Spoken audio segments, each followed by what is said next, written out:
नमस्कार, बहुत बहुत स्वागत है आपका। मैं हूं आपके साथ ऋतु ज्ञानवानी।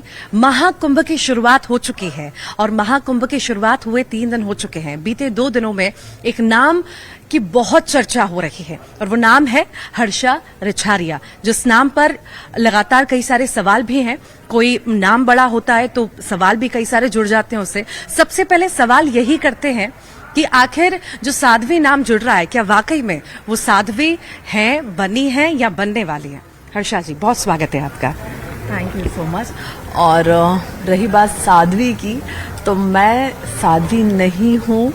मुझे जो साध्वी का टैग दिया गया है, टाइटल दिया गया है, ये मुझे लगता है कि अभी मुझे देना उचित नहीं है, क्योंकि मैं ना उस जर्नी पे हूँ। अभी मैंने ऐसा कुछ सोचा भी नहीं है, मेरे गुरुदेव की आज्ञा भी नहीं है, तो अभी कुछ भी नहीं है। जो साध्वी बनने के लिए एक कठोर तपस्या से व्यक्ति को गुजरना पड़ता है। एक नॉर्मल इंसान से साध्वी तक का जो सफर है ना, वो इतना इजी नहीं है कि आपने सिर्फ नाम देने से कोई साध्वी बन जाए। ऐसा पॉसिबल बिल्कुल भी नहीं है।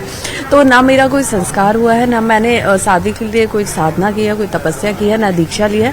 तो अभी मेरी सिर्फ नॉर्मल एक गुरु दीक्षा हुई है, मंत्र दीक्षा हुई है, और मैं उसी को फॉलो कर रही हूँ।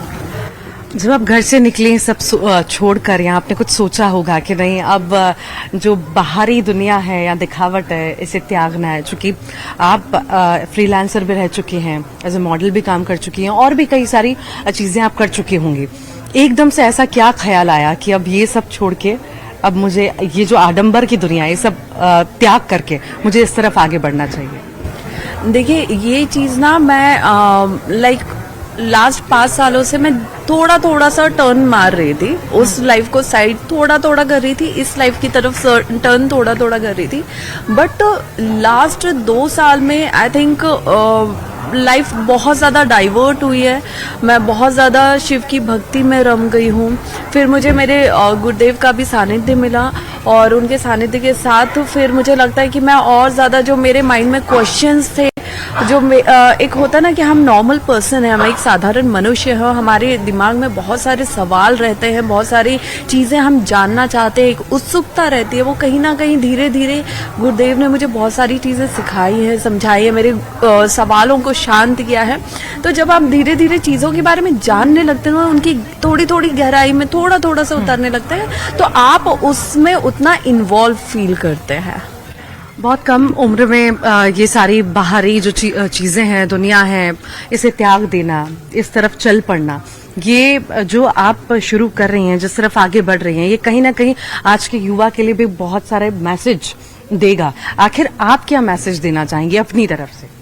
देखिए, मुझे लगता है जब मैं सोशल मीडिया पे लास्ट 2 साल में वीडियोस बना रही थी, और मैं मोस्टली धर्म से जुड़ने के लिए, उसके बारे में बताने के लिए, अपनी संस्कृति के बारे में बताने के लिए मैं लोगों को बहुत ज़्यादा प्रेरित कर रही थी। तो अब मुझे लगता है कि लोग उसको समझ पा रहे हैं, लोग उसको जानना चाह रहे हैं। और अब सबसे ज़्यादा खुशी की बात यह है कि हमारे देश में ही नहीं बल्कि विदेशों में भी अब सनातन धर्म की एक लहर चल रही है। लोग वहाँ पे भी विदेशी उससे जुड़ना चाहते हैं, उसे समझना चाहते हैं, उसमें इन्वॉल्व होना चाहते हैं। वरना यूं ही नहीं महाकुंभ, इस भव्य कुंभ में इतने विदेशी श्रद्धालुओं की भीड़ होती। आपने कई बार देखा होगा, इस राह पे चलते हैं तो अड़चनें काफी सारी आती हैं। जरूरी नहीं है कि घर परिवार वाले हमारे सपोर्ट में खड़े हों, हमारे दोस्त हमारे सपोर्ट में खड़े हों। आपको कैसी अड़चनें आई, या वाकई में परिवार भी आपके साथ है कि नहीं, तो कर, हम तेरे साथ हैं? नहीं, मैं इस चीज़ में बहुत भाग्यशाली हूँ, बहुत लकी हूँ कि मेरी फैमिली हमेशा, जब मैं अपने प्रोफेशनल लाइफ भी जी रही थी और आज मैं इस अध्यात्म की राह पे भी हूँ, मेरी फैमिली ने मुझे हर जगह बहुत सपोर्ट किया है। इनफैक्ट मेरे बहुत क्लोज कुछ फ्रेंड्स हैं जो मुझे बार बार यही समझा रहे हैं कि देखो, जितने भी नेगेटिव कमेंट्स चल रहे हैं, नेगेटिव चीज़ें चल रही हैं, ट्रोलिंग चल रही है, उसको बिल्कुल तुम देखो ही मत, क्योंकि लोगों का काम है कुछ, आप अच्छाई की राह पे आगे बढ़ते हो तो लोग पीछे थोड़ा तो खींचते ही हैं। तो मेरे जितने अपने हैं वो सब मुझे हर तरीके से सपोर्ट कर रहे हैं।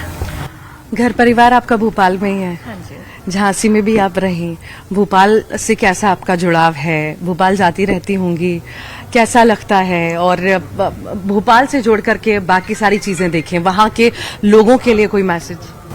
देखिए, मैं भोपाल में रही हूँ, मेरी स्कूलिंग, मेरा कॉलेज लाइफ सब भोपाल, इवन मैंने जो एंकरिंग की शुरुआत की थी वो भी भोपाल से ही हुई थी। तो भोपाल से मेरा एक खासा जुड़ाव है ज़िंदगी का, क्योंकि आप अपनी रूट्स को नहीं भूलते हैं कभी भी।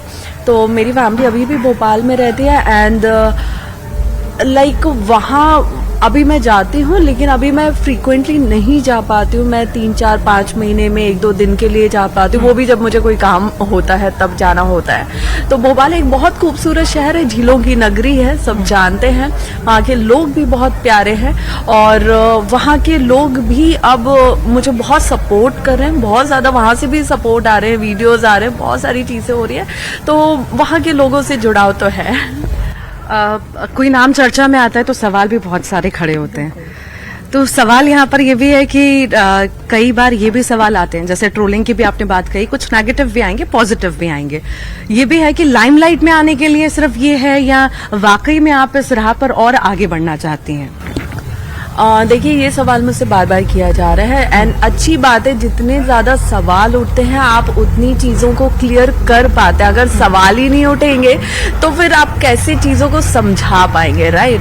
तो लाइक मैंने जो अभी मैं निश्चय लेके आई थी, और ये निश्चय मैं पहले ही ले चुकी थी 1-1.5 साल पहले, कि मुझे सनातन धर्म के लिए काम करना है, मुझे सनातन संस्कृति के लिए काम करना है और मुझे ज्यादा से ज्यादा समाज में हमारे धर्म और संस्कृति के लिए जागरूकता फैलानी है, युवाओं को इससे जोड़ना है।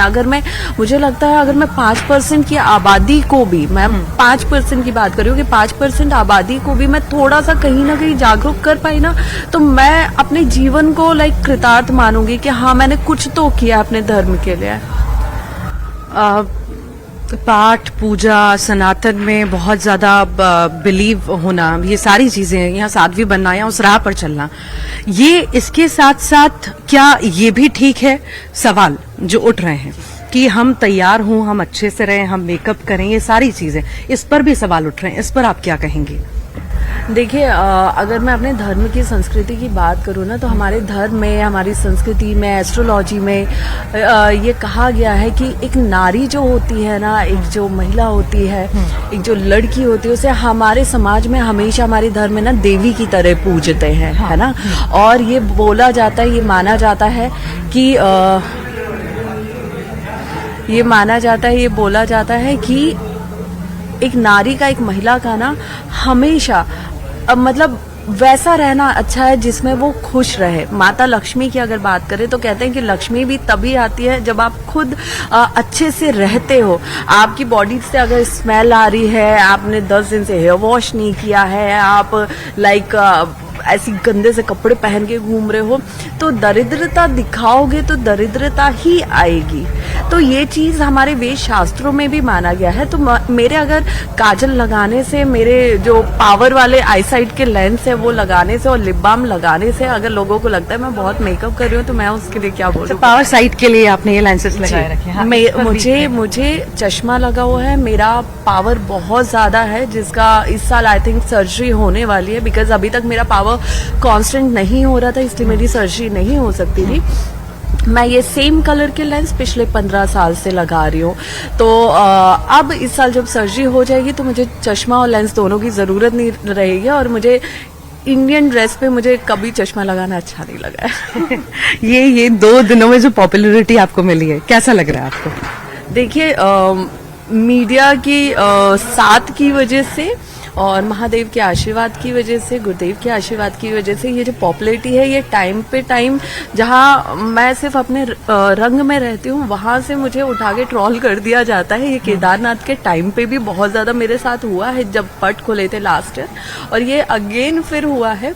तो मैं इसे कहीं ना कहीं बहुत पॉजिटिव तरीके से ले रही हूँ, क्योंकि कहते हैं कि महादेव की इच्छा के बिना ना इस ब्रह्मांड में पत्ता भी नहीं हिल सकता, हवा भी नहीं चल सकती। तो ये जो कुछ भी हो रहा है उन्हीं के आशीर्वाद और उन्हीं की कृपा से हो रहा है, तो ये बुरा तो हो ही नहीं सकता। सुंदरता पर बहुत चर्चाएं आपकी हो रही है, नाक, नक्श, आंखें, सब कुछ, हर जगह कि बहुत सुंदर है, बहुत सुंदर है। यहाँ पर महाकुंभ में जो साध्वी आई है नई, हालांकि आपने क्लियर कर दिया अभी मैं साध्वी बनने की राह पर हूँ, साध्वी नहीं बन रही हूँ। सुंदरता को लेकर के क्या कहेंगी? देखिए, सुंदरता ये मुझे नहीं पता था कि मैं इतनी भी कोई खास अच्छी हूँ, जितना मुझे मीडिया के थ्रू और सोशल मीडिया के थ्रू पता चल रहा है। तो ये अच्छा भी है, लेकिन मुझे लग रहा है मुझे नजर भी लग रही है। ईश्वर की ये भी कृपा है कि कदकाठी नाक नक्श सब कुछ अच्छा दिया, सब उसी के लिए शुक्रगुजार हैं आप। बिल्कुल, मैं पूरी तरह से महादेव की, गुरुदेव की, हर चीज में मेरे माता पिता की शुक्रगुजार हूँ कि आज मैं जहाँ भी हूँ, जैसी भी हूँ, जिस तरीके से हूँ और जैसे लोग मुझे देख रहे हैं, मेरी प्रशंसा कर रहे हैं, ये सब इनके बिना अधूरा रहता, होता ही नहीं ना। अब क्या लग रहा है आने वाले समय में कितना चैलेंजिंग रहने वाला है आने वाला समय आपका अभी को देख करके? देखिए, आने वाला समय मुझे नहीं पता कैसा होगा, कोई भी नहीं जान सकता कि आने वाले वक्त में क्या होगा और क्या नहीं होगा। लेकिन हाँ, जो भी होगा मैं पूरी कोशिश करूंगी कि महादेव के आशीर्वाद से और गुरुदेव के सानिध्य में मैं अपनी नेगेटिव कंडीशन को भी, नेगेटिव सिचुएशन को भी पॉजिटिव में बदल पाऊं। और कहते हैं कि जब तक सर पे गुरुदेव का हाथ है ना, तब तक कोई भी चीज इतनी बुरी हो ही नहीं सकती कि आप उसे संभाल ना पाओ। कभी बचपन में आपको ऐसा लगा कि मुझे इस राह पर जाना है, या शुरू से ही लगता था मुझे फ्रीलांसिंग करनी है या एंकरिंग करनी है, ऐसा कुछ, या ये बचपन से नहीं था, अभी अभी बदलाव आया? देखिए, मैं स्कूल में थी तो मैं एयरफोर्स ऑफिसर बनना चाहती थी, फिर किस्मत ने मुझे एंकरिंग में ला दिया, फिर एंकरिंग से मैं एक्टिंग में आ गई, और फिर मैं अब सब छोड़ के स्पिरिचुअल रास्ते पे चल रही हूँ। तो ये मुझे लगता है ये सारे रास्ते वो हैं जो महादेव ने मेरे लिए चुने हैं, उन्होंने बनाए हैं। इतना आसान था वो सब छोड़कर यहाँ आना? हाँ, क्योंकि जिस इंसान को इस रास्ते पे आना होता है ना, भगवान पहले से धीरे धीरे आपके अंदर वो बीज बोता जाता है जिसका एक दिन फल सबके सामने आता है।